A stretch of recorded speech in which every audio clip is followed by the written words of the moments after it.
저희가 준비한 2위입니다. 기시다 총리 관저 앞에서 연좌 농성을 시작한 민주당 혹은 무소속의 무소속 의원들, 야당 의원들인데요. 시작하기 전에 오늘 저희가 준비한 단 한 장의 사진이 있습니다. 민주당 백드롭이 바뀌었더라고요. 후쿠시마 핵 오염수 해양 투기 반대, 국민 안전 수호. 제가 보는 이 장군이 이순신 장군 맞겠죠? 어떻게 좀 보셨어요? 한일전을 하자는 거 아니겠습니까? 결국은 또 반일을 하자는 거겠죠. 죽창가를 들었다가 이제는 또 이순신 장군을 저렇게 백드롭에 들어온 것 같습니다. 그런데 만약 예를 들어서 사드를 우리나라에 배치를 하는데 중국에 있는 중국에 없으면 인민대의원들이 와서 그 앞에 시위를 한다 그러면 우리가 뭐라고 이야기할까요? 만약 청와대 앞에 가서 시위를 한다 그러면 어떻게 비춰질까요?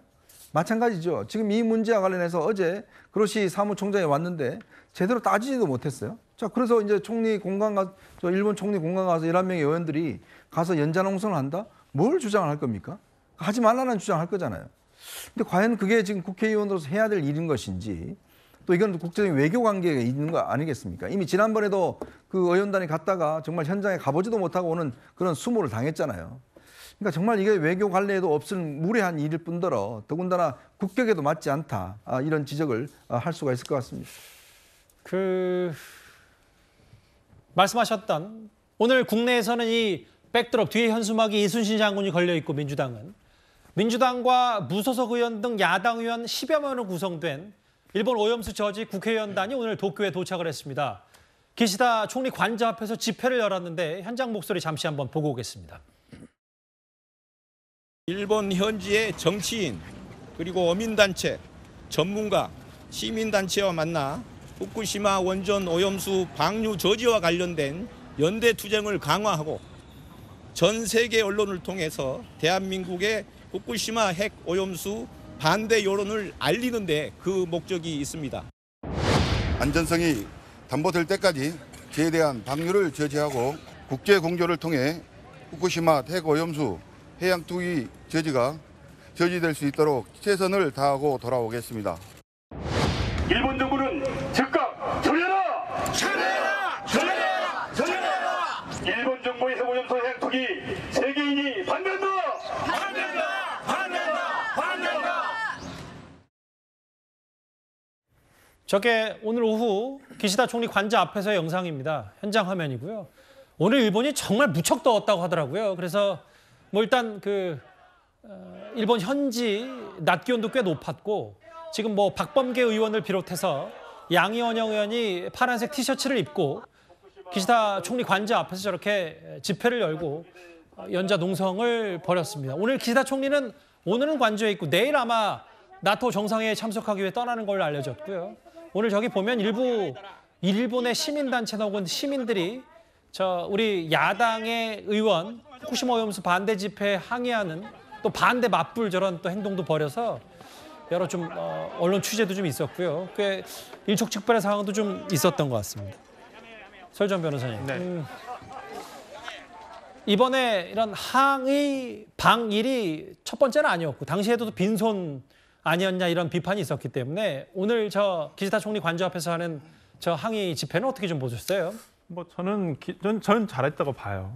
그동안 참 활동이 별로 없으셨던 의원도 가셔서 저렇게 행동을 보여주신 모습은 일단 걱정하는 국민이 대한민국에서 지금 걱정하는 국민이 80% 이상이라는 어떤 여론조사도 있듯이 굉장히 국민들은 걱정을 많이 하고 계세요. 그런 걱정을 저렇게 일본에 가셔서 오히려 대한민국에 있는 일본 대사관이라든지 이런 데 앞에 가서 하는 것보다 차라리 현지에 가셔서 반대하시는 분도 있겠죠, 당연히. 일본에서도 혐한 감정도 굉장히 높고 그렇기 때문에 부정적으로 보시는 분도 계시겠지만 저는 민주당 의원으로서 대한민국 야당 의원으로서 이런 국민의 걱정을 담아서 일본 총리에게 전달하는 하나의 형식이라고 보기 때문에 저는 일단 잘했다고 저는 평가하고 싶습니다. 저기 보면 마이크를 잡고 있는 주철원 의원도 있고요.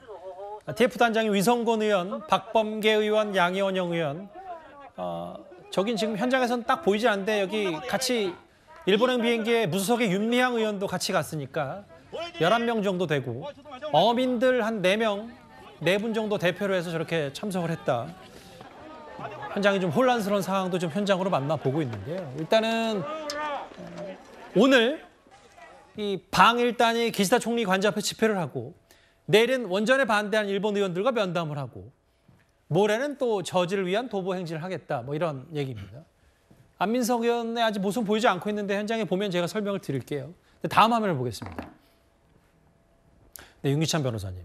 양이원영 의원이 이번에 사실 후쿠시마 오염수 반대 상당히 선봉에 서 있는데 어제 한 방송에 출연해서 IAEA는 UN 산하기구가 아니다라고 얘기를 했다가 팩트가 좀 잘못됐다는 비판을 또 받았거든요. 그러니까 저분 말씀이 맞을 수도 있고 틀릴 수도 있어요. 예컨대 유엔이라는 곳이 그 안에 조직이 있고요. 예컨대 뭐 대한민국 그러면 행안부가 있고 뭐 문교부가 있고 이런 식으로 조직이 있는 것이고, 예. 그다음에 이제 산하 기관이 있습니다. 우리가 유니세프 같은 거요. 그리고 이제 자문기관이 있는데 IAEA는 자문기관이죠. 그런데 유엔에 활동하는 그 메커니즘을 모르셔서 그런 겁니다.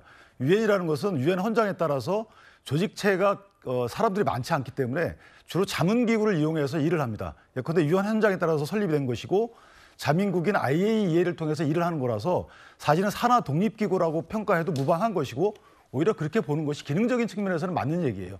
근데 이제 저분이 저렇게 말씀하신 이유는 해당 기관의 공신력을 떨어뜨리기 위해서 그런 거 아니겠어요? 근데 그 해당 기관의 공신력을 떨어뜨리려면 그 수치가 잘못됐다고 평가를 해줘야지 해당 기관의 운영 시스템에 대해서 이게 유엔 공식 산하기관 아니다 이런 식으로 얘기하게 되면 예. 이것은 이제 국제적으로 망신이 되는 것이죠. 그리고 저분 같은 경우에는 사실 그 대한에너지 포럼의 사무총장 하시다가 의원이 되셨잖아요. 그러면 개인적으로 야당 의원으로서의 어떤 공무원으로서 문제 제기를 하시는 것이 아니고 시민단체 일원으로서 그런 자격에서 하는 것처럼 보이는 것이어서 예. 개인적으로 상당히 안타깝게 생각하고 조금 더 과학적이고 경험적이고 국제 연대적인 또는 효과적인 이런 어떤 항의를 하더라도 해야 된다는 생각이 들고요. 제가 이 말씀 드리는 이유는 이전에 여당이었을 때 이렇게 안 했잖아요. 여당이었을 때 똑같은 말을 이렇게 안 했단 말이죠. 예. 그때는 불가피하다는 취지로 얘기를 했고요. 이재정 의원의 경우에도 이것은 일본 주권적 사항이라고 분명히 얘기를 했어요. 두 번째는 경험적으로 이미 2011년도에 무단 방류가 시작이 돼서 그것이 그 효과가 아직까지도 인체에 미치는 영향이나 해양 생태계에 미치는 영향이 미미하다는 게 입증돼 가고 있고요. 알겠습니다. 국제적인 입장에서도 연대하지 못하고 있잖아요.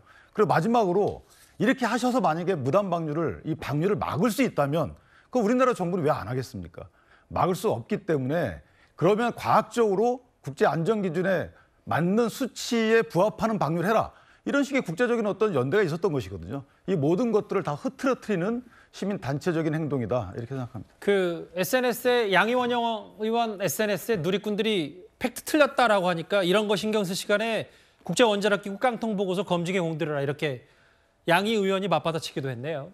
국민의힘에서는 이런 야권 인사들, 야권 의원들의 방일이 나라망신이라고 했습니다. 그리고 일본을 찾은 의원들의 면면을 거론했습니다.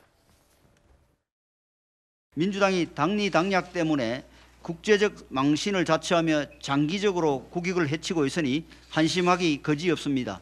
제발 정신 차리시기 바랍니다. 위안부 피해 할머님들을 이용해 사회적 지탄이 된 윤미향 의원, 윤지호 씨를 의인이라 칭송해온 안민석 의원 등이 방일단 명단에 이름을 올렸더군요. 하나를 보면 열을 안다고. 이들이 지난날 대한민국에서 어떤 정치를 해왔는지 그 수준을 보면 그들의 일본 방문에 어떤 실익이 있을지 더 무슨 말이 필요하겠습니까? 저 목소리와 이 얘기 김근식 교수께서는 어떻게 평가를 하시겠어요? 지금 이제 일본에 가 있는 민주당과 야당 그 방일단 국회의원들의 몇몇 중에서 지금 김병민 최고위원이 지적했습니다만 안민석 의원이 되게 보면 주동이 돼서 한 것 같아요. 지난주 언젠가 라디오 인터뷰에서 자발적으로 의원들 조직해서 가겠다고 공언을 했었고 그것에 따라서 지금 간 것 같습니다. 그러면 안민석 의원은 잘 아시는 것처럼 경기도 오산의 5선 국회의원입니다만은 지난번 국정농단 사건 때도 뭐 당시 최서원 씨 비자금을 찾겠다고 유럽을 가가지고 결국 그게 거짓말인 걸로 드러난 분이었고 가장 최근에는 저 윤지호 씨 관련해가지고 그분을 한국에 데려와서 엄청나게 돈도 모으고 칭송했습니다만 결국 윤지호 씨는 지금 인터폴 수배가 된 상태 아닙니까? 일종의 사기꾼으로 결과가 입증된 분입니다. 이제 그런 분이었어요. 그리고 윤미향 의원은 잘 아시다시피 뭐 우리 위안부 할머니를 돕는다는 명목으로 상당히 많은 논란이 있었고 법원에서 일부 유죄 판결을 받은 분입니다. 그래서 탈당까지 하신 분인데요. 면면이 그렇든 간에 저는 국회의원들 야당들이 가서 야당으로서 이야기를 할 할 수 있다고 생각합니다. 무더위에 고생도 많이 할 것 같고 그런데요. 제가 볼 때 제일 중요한 것은 국회의원들이 가서 이야기를 할 때 그것이 국익에 도움이 되느냐 안 되느냐가 제일 중요한 겁니다. 예. 그렇지 않겠어요? 야당은 외교 안보 또 국민의 생명과 안전이라고 한다면 야당으로서 대한민국 국익에 도움이 되는 거라면 해야죠. 그런데 지금 저 행위가 과연 지금 대한민국의 국익에 그리고 국제기구라고 하는 IAEA에서의 공신력 있는 어떤 결과에 대해서 과연 대한민국의 국격에 맞는 행동인가를 되돌아봐야 되고요. 아까 양의원 의원이 IAEA가 위엔 산하기구가 아니라는 그 허언을 해서 난리가 났습니다만 저는 민주당의 저런 행태의 밑바닥에 뭐가 있냐면요. 북한의 핵은 중요치 않은 거예요. 북한의 핵을 중요치 않고 일본의 오염수 방류돼서 저렇게 과학과 자료와 데이터를 귀를 닫고 안 들으면서 일본만 싫어하는 겁니다. 그런데 북한의 핵 문제를 우리가 국제원자력기구 IAEA 사찰 이야기를 얼마나 많이 들었습니까? 수십 년 듣지 않았습니까? 만약에 양이원영 의원이 북한 핵 문제에 조금이라도 관심 있고 진정성 있게 그 문제를 풀어보려고 IAEA 이야기를 들었다고 한다면 유엔 산하기구가 아니라는 저런 허언을 할 리가 없습니다. 아니 IAEA가 유엔 산하기구가 아니면 어떻게 북한에 가서 사찰을 합니까? 그렇지 않습니까? 저는 그래서 정말 결과적으로 IAEA를 미제의 앞잡이다, 일본의 하청이다라고 이야기하는 지구상에 딱 두 군데는 북한하고 지금 민주당밖에 없습니다. 뭐 그로시 총리도 김은식 교수가 하셨던 말씀 그 비슷한 취지의 말을 한 언론 인터뷰에서 했던 것 같은데.